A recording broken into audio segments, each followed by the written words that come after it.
Great, thank you, Mr. Mayor. Do you have any idea of how long the appeals process is going to last?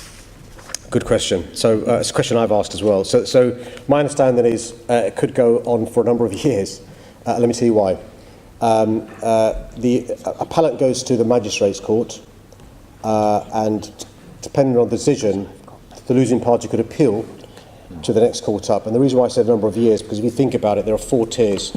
Magistrates' court going up all the way to the Supreme Court, potentially.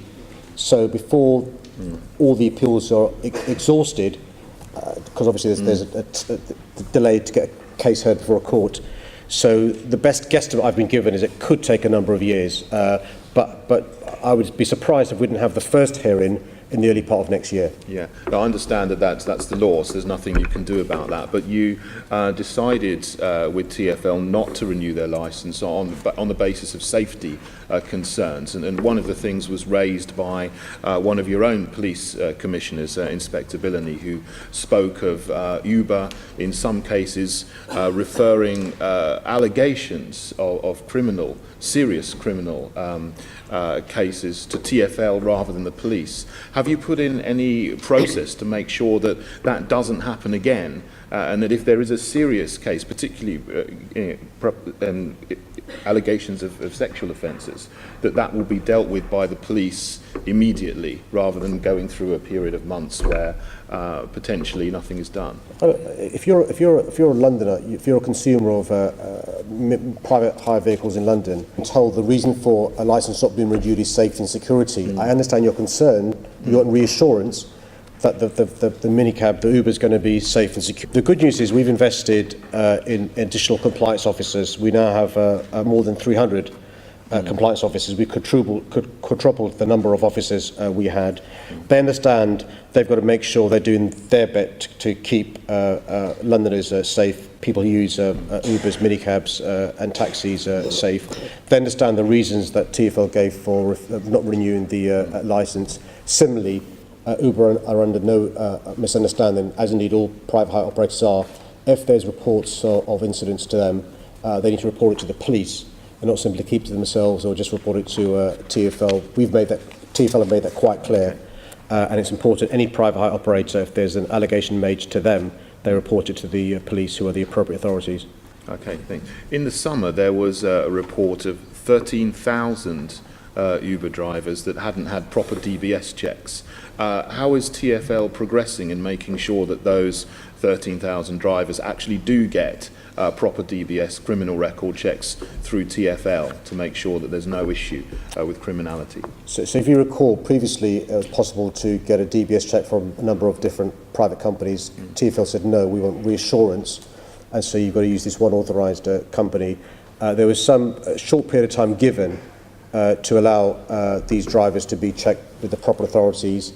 That time has elapsed now, so unless you've had the proper check done, you shouldn't be driving, and TfL are making sure that the checks are now done through them in the proper regime rather than others given the DBS check needed.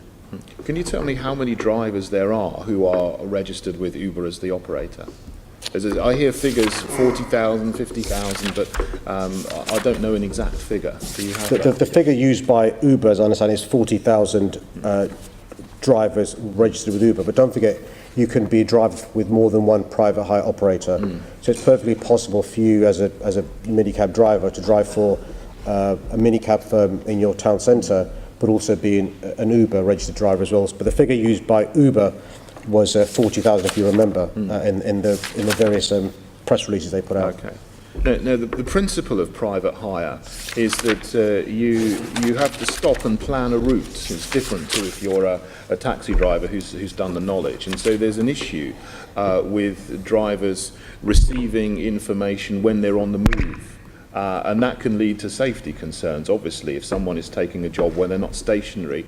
What has TfL done to make sure that that principle of private hire, that you get a job, you stop, you plan a route, is enforced and implemented, and so that there can be no issues with crashes because people are doing things while they're moving? Well, this is an issue raised by Caroline Pigeon on a number of occasions in the past. Her concern, as expressed by others as well, about people using devices on their screen and being distracted and causing RTAs and other issues of safety, and the law is quite clear. You shouldn't be playing with devices if you're a private hire vehicle driver or anybody else when you're driving.